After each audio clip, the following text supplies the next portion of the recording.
کہ جب ان کا انتقال ہوا ہندوستان میں لوگوں میں یہ خبر جس طریقے سے پھیلنی تھی پھیلی اور ہزاروں لوگ جمع ہو گئے جنازہ پڑھنے کے لیے. لیکن اچانک کیا ہوا کہ ایک شخص آگے بڑھا. اس نے کہا کہ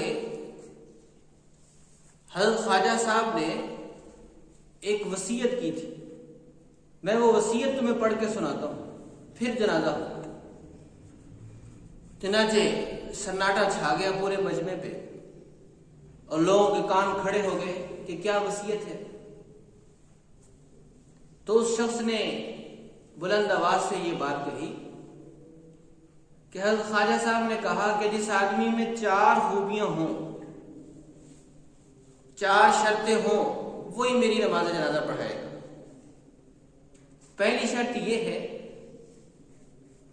کہ زندگی بھر اس کی کبھی تکبیر اولیٰ نہ چھوٹی ہو, یعنی وہ ہر نماز باجماعت مسجد میں پڑھتا ہو اور جب امام نماز شروع کرے تو وہ ساتھ ہی اس نے نماز شروع کی ہو, تو کبھی بھی پہلی تکبیر اس کی نہ چھوٹی ہو. دوسری شرط یہ ہے کہ بالغ ہونے کے بعد سے کبھی بھی اس کی تہجد فوت نہ ہوئی ہو, بلکہ پوری پابندی کے ساتھ وہ تہجد کی نماز پڑھتا آ رہا ہو. اور تیسری شرط یہ ہے کہ اس نے کبھی کسی غیر محرم پہ بری نگاہ نہ ڈالی ہو, بری نیت سے اس کو نہ دیکھا ہو. اور چوتھی شرط یہ ہے کہ عبادت کا اتنا ذوق و شوق رکھنے والا ہو کہ کبھی اس کی اثر کی سنتیں بھی نہ رہی ہوں, بلکہ انہیں بھی وہ پابندی سے پڑھتا ہو. جب یہ 4 شرطیں حضرت خواجہ صاحب کی سنائی گئی تو مجمع میں یوں سناٹا چھا گیا جیسے سانپ سونگ گیا کہ کون ہوگا جو ان خوبیوں کا حامل ہو اور جس میں یہ ساری شرائط پائی جاتی ہوں. لوگ دائیں بائیں دیکھ رہے ہیں, کوئی بھی نہیں.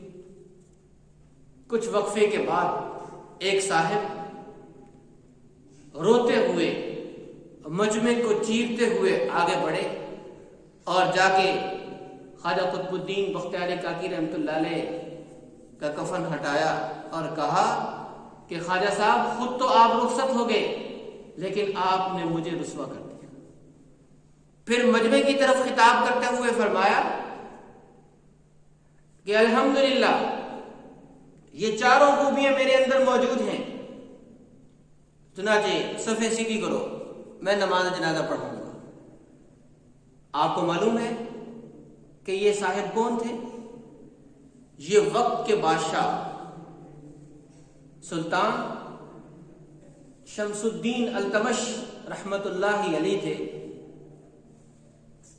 اس وقت کے اسلامی بادشاہ بھی ذوق عبادت اور شوق ریاست سے اس قدر معمور تھے, ان کے دن ان کی راتیں, کہ نماز بھی باجماعت, کبھی تہجد بھی ان سے نہیں چھوٹی تھی.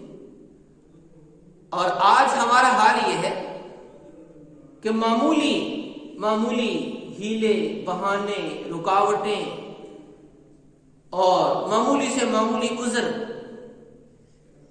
وہ اس طریقے سے ہمارے اوپر حاوی ہو جاتے ہیں کہ ہم سے تو فرض نماز ہی چھوٹ جاتی ہے.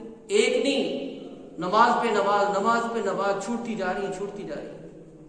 یاد رکھیں کہ اللہ تبارک و تعالیٰ نے خود فرمایا ہے کہ میں نے جنوں اور انسانوں کو صرف اپنی بندگی کے لیے پیدا کیا, اس لیے پیدا کیا کہ یہ میرے احکامات کی تعمیل کریں. تو احکامات الہیہ کی تعمیل یہ ہماری زندگی کا مقصد ہے, ہمارے وجود میں آنے کی وجہ ہے. تو جس کام کے لیے ہمیں وجود بخشا گیا, اگر وہی کام ہم سے نہ ہو رہا ہو تو پھر آپ دیکھ لیں یہ تو بالکل ایسے ہے جیسے کوئی مشینری ایجاد کی ہے کسی خاص کام کے لیے، وہ مشینری وہ کام ہی نہیں کر رہی، تو پھر تو وہ بیکار ہے۔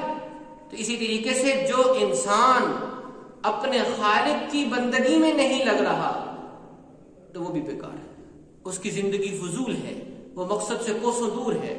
اللہ تبارک و تعالی ہمیں مقصد زندگی کو سمجھنے کی توفیق عطا فرمائے۔